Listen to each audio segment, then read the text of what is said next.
갈라디아서 4장 4절로 6절 말씀 제가 읽겠습니다. 때가 참에 하나님이 그 아들을 보내사 여자에게서 나게 하시고 율법 아래에 나게 하신 것은 율법 아래에 있는 자들을 속량하시고 우리로 아들의 명분을 얻게 하려 하심이라. 너희가 아들이므로 하나님이 그 아들의 영을 우리 마음 가운데 보내사 아빠 아버지라 부르게 하셨느니라. 아멘. 여러분, 다시 한번 교회 오신 것을 환영합니다. 오늘 예배를 통해서 말씀을 통해서 큰 은혜 받는 귀한 시간 되시길 바랍니다. 혹시 아이를 입양한 가정에 대해 들어보신 적이 있으십니까? 한 아이를 입양하는 것은 결코 쉬운 일이 아닙니다. 시간도 오래 걸리고 돈도 많이 들고 아이가 있는 나라에도 여러 번 갔다 와야 합니다. 그러나 아이를 입양한 부모들은 항상 똑같은 말들을 합니다. 아이를 데려와서 살다 보니까 그동안 고생했던 것들이 하나도 생각나지 않는다, 이렇게 말합니다. 그동안 그 아이를 데려오기 위해 들였던 시간이나 돈이나 고생들이 하나도 아깝지 않았다고 그렇게 말합니다. 이것을 염두에 두고 갈라디아서 4장 말씀을 생각해 보시기 바랍니다. 오늘 우리가 읽은 갈라디아서 4장 말씀을 보면 사도 바울은 자신의 관점에서 성탄절의 의미에 대해 생각해 보았습니다. 바울은 하나님께서 우리를 사랑하셔서 예수님을 이 땅에 보내시고 우리를 하나님의 자녀로 입양시켜 주셨다고 기록해 놓았습니다. 이 서신서는 사도 바울이 주후 51년에서 53년경에 기록했습니다. 즉, 이 서신서는 예수님께서 돌아가시고 부활하신 후 한 25년 후에 기록이 되었습니다. 그러므로 사도 바울은 예수님을 직접 목격한 사람들을 만나보았습니다. 그는 아마도 예수님의 어머니인 마리아를 만나보았을 것이고 또 예수님의 제자들을 만나서 이야기를 직접 들어보았습니다. 그리고 그들의 증거를 기초로 이 서신서를 기록했습니다. 그러므로 이 말씀을 보면 사도 바울은 예수님의 탄생의 중요성에 대해 기록해 놓았습니다. 그리고 이 말씀은 오늘날 우리들에게 성탄절의 의미에 대해 다음의 세 가지를 기억해야 한다고 말해주고 있습니다. 첫째로 4절과 5절 상반절 말씀을 보면 우리는 하나님께 용서받았음을 기억해야 합니다. 우리는 하나님께 용서받았음을 기억해야 합니다. 4절과 5절 상반절은 다음과 같이 기록했습니다. 때가 참에 하나님이 그 아들을 보내사 여자에게서 나게 하시고 율법 아래에 나게 하신 것은 율법 아래에 있는 자들을 속량하시고, 몇백 년 동안 이스라엘 사람들은 메시아가 오실 것을 기다렸습니다. 그러나 메시아에 대한 하나님의 약속은 이루어지질 않았습니다. 그러나 하나님께서는 결국 그의 약속대로 그의 아들을 이 세상에 보내주셨습니다. 바울은 예수님을 직접 만나 뵀던 사람들로부터 증언을 들었습니다. 그리고 그는 예수님께서 바로 하나님께서 여자에게서 나게 하시고 율법 아래 나게 하신 하나님의 아들이라는 것을 믿게 되었습니다. 바울은 이곳에서 아주 중요한 말씀을 해주었습니다. 그것이 무엇입니까? 그것은 바로 예수님께서 율법 아래에 있는 자들을 속량하시기 위해 오셨다는 것입니다. 성경은 모든 인간들이 하나님의 법을 어겼다고 말해줍니다. 그런데 법을 어기면은 우리는 채무자와 채권자의 관계를 갖게 됩니다. 법을 어기면 벌금을 내야 하는 채무자와 벌금을 받아야 하는 채권자의 관계가 형성됩니다. 이와 같이 우리도 하나님의 법을 어겼기 때문에 하나님과 채무자와 채권자의 관계가 이루어졌습니다. 이것은 마치 우리가 세상의 법을 어기는 것과 같습니다. 그 예로 각 도시마다 교통 법규에 따라서 제한 속도를 정해 놓았습니다. 그런데 누군가가 속도 위반을 해서 경찰한테 걸렸습니다. 그러면 법을 어긴 사람은 벌금을 내야 합니다. 이와 같이 하나님의 법을 어긴 우리들은 하나님께 죄값을 지불해야 했습니다. 그러나 우리에게는 죄값을 지불할 아무런 능력이 없었습니다. 그래서 예수님께서는 우리의 죄값을 대신 지불해 주시기 위해 이 세상에 오셔서 십자가에 달려 우리를 대신해서 돌아가셨습니다. 그래서 이제는 율법이 우리를 고소할 수 없습니다. 그 이유는 예수님께서 우리의 죄값을 대신 지불해 주셨기 때문입니다. 이곳에서 속량했다는 것은 법적인 관계를 의미하는 것입니다. 대신 지불했다는 것입니다. 죄인인 우리는 재판장인 하나님께 죄값을 지불해야 했습니다. 그러나 예수님께서 우리들의 죄값을 대신 지불해 주셨습니다. 그래서 하나님께서는 우리의 죄를 용서해 주셨습니다. 이러한 사실은 우리와 하나님과의 관계를 범죄자와 재판장의 관계로 보여줍니다. 우리는 범죄자들이고 하나님은 재판장, 이런 관계로 말해주는 것입니다. 물론 우리가 죄의 용서함을 받은 것은 좋은 것이지만 이것은 법률적인 관계인 뿐 우리와 하나님과의 관계는 죄를 지은 범죄자와 무서운 재판장의 관계와 같습니다. 그러나 바울은 우리와 하나님과의 관계가 이렇게 죄를 지은 범죄자와 우리를 재판하는 재판장의 관계로 끝나는 것이 아니라고 말해주고 있습니다.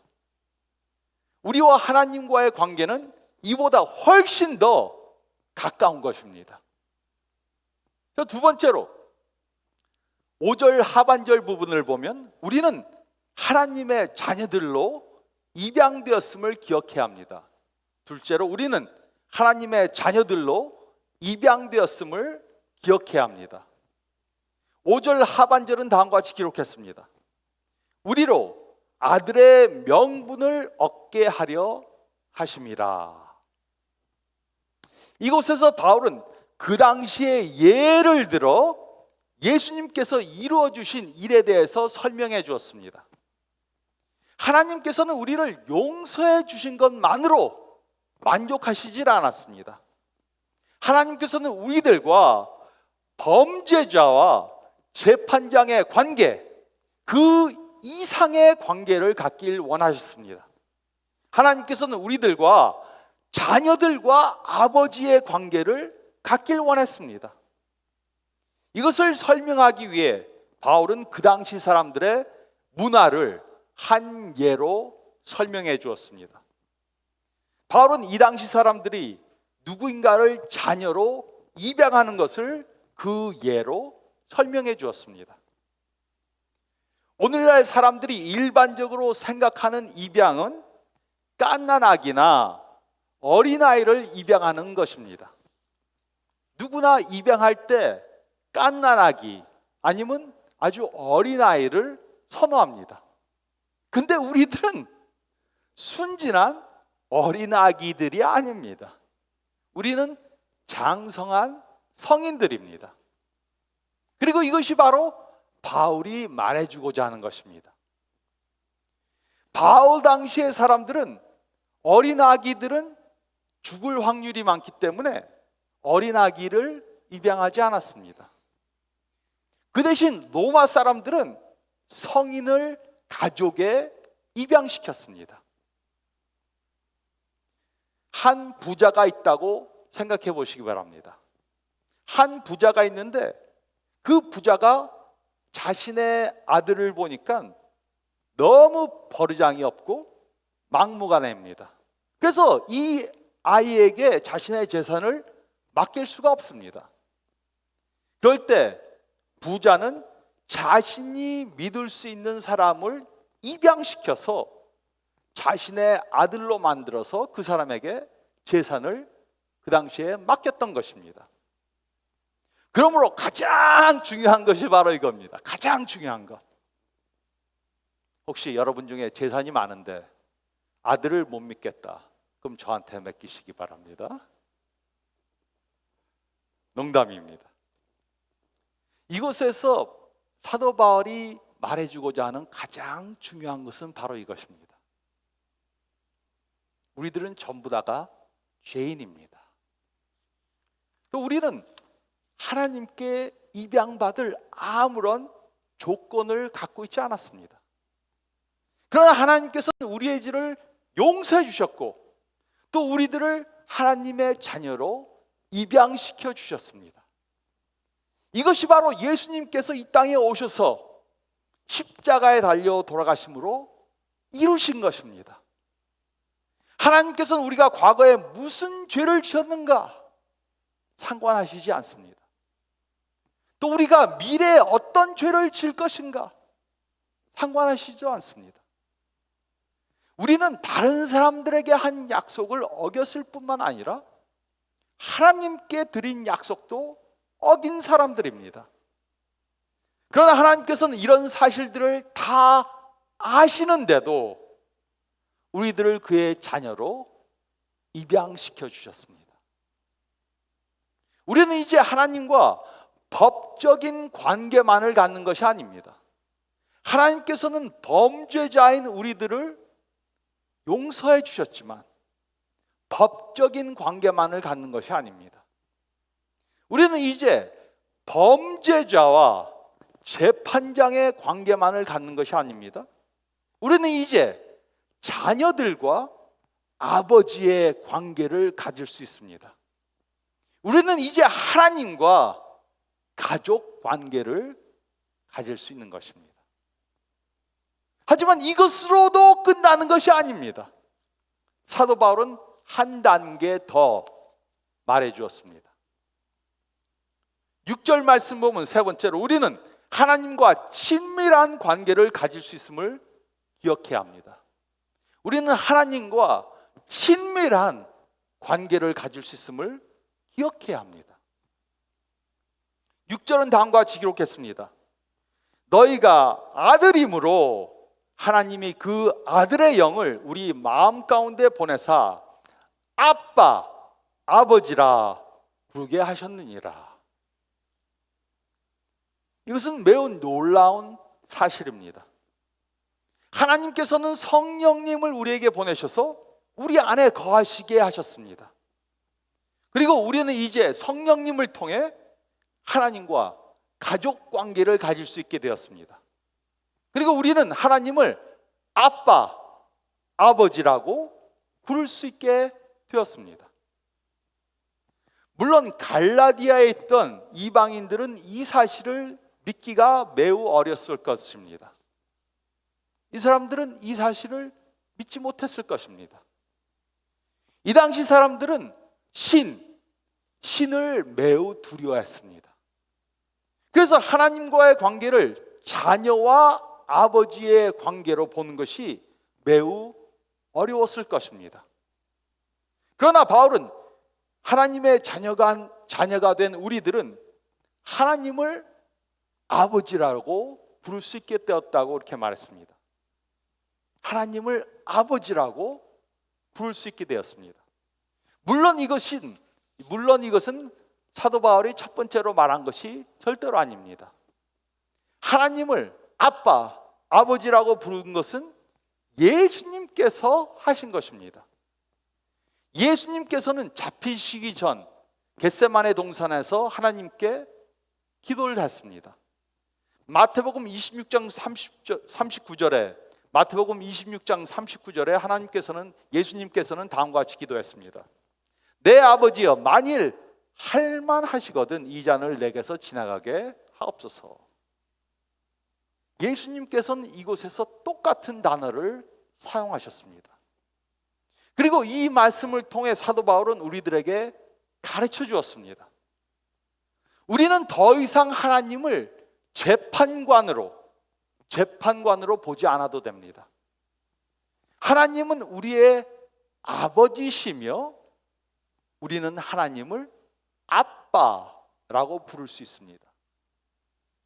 물론 우리 가운데는 아버지가 없이 자라신 그런 분들도 있을 수 있습니다. 또 아버지가 있었지만 엄청 무서워서 친밀한 관계를 갖지 못했던 사람들도 있을 것입니다. 근데 우리는 하나님을 좀 무서운 아버지, 그것보다는 친근한 아빠라고 부를 수 있게 된 것입니다. 바울은 성탄에 대해서 생각하면서 우리는 하나님과 이런 친밀한 관계를 가질 수 있다고 말해 주었습니다. 우리는 하나님께 나와서 기도하면서 전지전능하시고 무소부재하시고 모든 것을 주관하시는 거룩하신 하나님, 이렇게 부르지 않아도 됩니다. 우리는 하나님과 대화할 때 아빠 한마디 하면 되는 것입니다. 우리는 더 이상 하나님을 우리를 벌하시는 재판장으로 보지 않아도 됩니다. 우리는 이제 하나님을 우리를 사랑하시는 아버지로 봐야 합니다. 우리는 하나님과 이렇게 친밀한 관계를 가질 수 있게 되었습니다. 만약 제 딸이 저한테 와서 우리 가정에서 전능하시고 전지하시고 모든 것들을 주관하시는 거룩한 아버지여 라고 저를 부르면 얘가 어디 좀 아픈가 뭐 이렇게 생각하지 않겠습니까? 제 딸은 저를 그냥 아빠 그렇게 부르면 되는 것입니다. 이렇게 거창하게 하나님을 부르는 사람들은 하나님과 형식적인 관계를 가지고 있고 친밀한 관계를 가지고 있지 못하다는 증거를 보여주는 것입니다. 그리고 이것이 바로 성탄절의 메시지입니다. 하나님께서는 그의 아들을 보내셔서 우리를 그의 자녀들로 삼아주셨습니다. 우리는 하나님께 용서함을 받았고 이제는 입양된 자녀들입니다. 과거에 어떤 행동을 했는지 상관이 없습니다. 우리는 하나님과 친밀한 관계를 갖고 하나님을 아버지라고 부를 수 있게 되었습니다. 그래서 이제 우리는 우리 자신에 대한 자부심을 가질 수 있습니다. 입양된 아이들은 자신들이 양부모로부터 얼마나 큰 사랑을 받았는지 모를 수도 있습니다. 그러나 그들은 입양한 부모들로부터 큰 사랑을 받고 있습니다. 어떤 면에서는 입양되지 않은 아이들보다 더 큰 사랑을 받고 있을 수도 있습니다. 입양된 자녀들은 양부모들이 그들이 있는 곳으로 그들을 찾아갔습니다.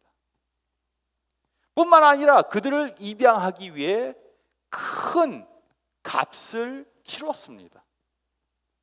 그리고 그들을 불행한 환경에서 구원해 주었습니다. 이들은 성장하면서 질문해 볼 수 있습니다. 나를 낳아준 부모는 왜 나를 버렸는가?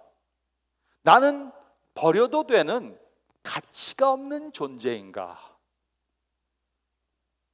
많은 입양된 자녀들이 이런 질문들을 해본다고 합니다.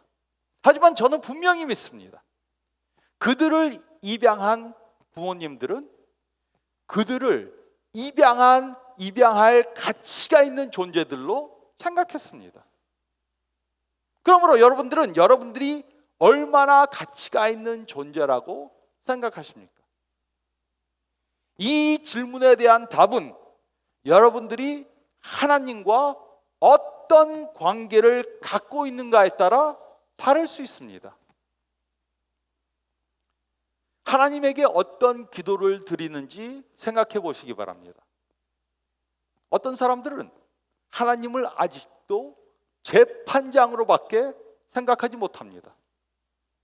그래서 기도를 해도 재판장한테 비는 기도를 합니다. 하나님, 제가 죄를 많이 졌습니다. 이번 주에는 꼭 교회 갈게요. 하나님, 제가 좀 화를 냈습니다. 그래서 이번 주에는 좀 헌금을 좀 더 하겠습니다. 하나님, 제가 원하는 것 들어주시면 제가 교회 봉사를 더 하겠습니다. 아직도 하나님과 거래를 하는 기도를 드린다면 그것은 여러분들이 아직도 하나님을 재판장으로밖에 보고 있지 못하다는 증거입니다. 여러분들은 아직도 하나님과 법적 관계만을 가지고 있을 뿐입니다. 근데 성탄절은 우리들에게 다른 메시지를 줍니다. 성탄절은 우리는 하나님을 아빠, 아버지라고 부를 수 있게 해주었습니다.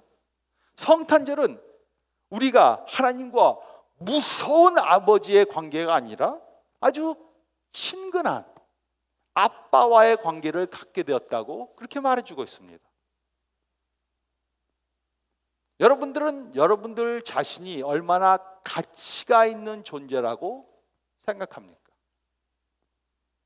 여러분들은 이 성탄절을 통해 여러분들의 가치에 대해 바로 이해하시기 바랍니다. 우리는 하나님께 너무나 가치가 있는 존재들이라서 하나님은 우리에게 성탄절을 주셨습니다. 물론 많은 사람들이 이 사실을 머리로는 이해하고 있습니다. 교회 다니는 분들은 전부 이 사실을 알고 있습니다. 근데 많은 분들이 이 사실을 머리로는 이해를 하는데 이 사실이 마음에 와서 박혀 있지 않습니다. 머리의 지식, 신학적 지식을 우리는 감정적 사실로 만들어야 합니다. 우리가 알고 있는 신학적 지식이 감정적 사실이 되면 우리 삶에는 큰 변화가 일어날 것입니다. 우리가 기도하는 것이 바뀌게 될 것입니다. 우리는 더 이상 재판장한테 호소하는 기도를 하지 않고 아빠와 대화하는 기도를 하게 될 것입니다. 교회 어떤 분들은 기도를 하는데 기도를 들으면은 아직도 하나님을 아빠로 보지를 못하는구나. 매일 가서는 하나님한테 내가 이거 할 테니까 이거 해주세요. 내가 이거 했으니까 이거 하겠습니다. 그것은 재판장한테 기도하는 것입니다. 우리가 하나님의 자녀가 되었다. 하나님과 친밀한 관계를 가질 수 있다. 이것을 이해하고 그것을 우리의 마음으로 갖고 내려오면은 우리의 기도하는 것이 바뀌게 될 것입니다. 우리가 시험에 반응하는 것이 바뀌게 될 것입니다. 하나님의 징계가 무서워서 죄를 피하는 것이 아니라 하나님의 마음을 상하게 할까 봐, 아버지의 마음을 상하게 할까 봐 죄를 피하게 될 것입니다. 우리가 다른 사람들을 대하는 것이 바뀌게 될 것입니다. 약육강식의 법칙에 따라 다른 사람을 대하는 것이 아니고 하나님의 한 가족으로 다른 사람을 대하게 될 것입니다. 또 우리가 우리 자신을 보는 견해가 바뀌게 될 것입니다. 재판장 앞에선 범죄자로 우리를 보는 것이 아니고 아빠에게 사랑을 받은 자녀들로 우리 자신들을 보게 될 것입니다. 다른 사람들이 우리를 좀 안아주면 어떻습니까? 하나님께서 우리의 가치를 인정해 주셨는데 다른 사람들이 좀 나를 무시했다고 삐지지 않아도 됩니다. 하나님께서는 우리에게 가치를 주셔서 우리를 구원시키기 위해 그의 독생자를 이 세상에 보내주셨습니다. 그것만이 아닙니다. 하나님께서는 우리를 그의 양자, 양녀로 입양시켜 주셨습니다. 그리고 우리는 우리 아버지와 거리가 먼 무서운 아버지로만 보는 것이 아니고 하나님을 우리에게 친근하고 친밀한 아빠라고 부르게 되었습니다. 이것이 바로 성탄절이 주는 소망의 메시지입니다. 그래서 이런 소망을 갖고 성탄절을 맞고 또 아직 이 사실을 모르는 분들에게 이 사실을 전해주시는 저와 여러분들이 되시기를, 우리를 위해서 이 세상에 오시고 우리가 하나님의 자녀들이 되게 하기 위해서 성탄절에 오신 우리 예수 그리스도의 이름으로 축원드립니다.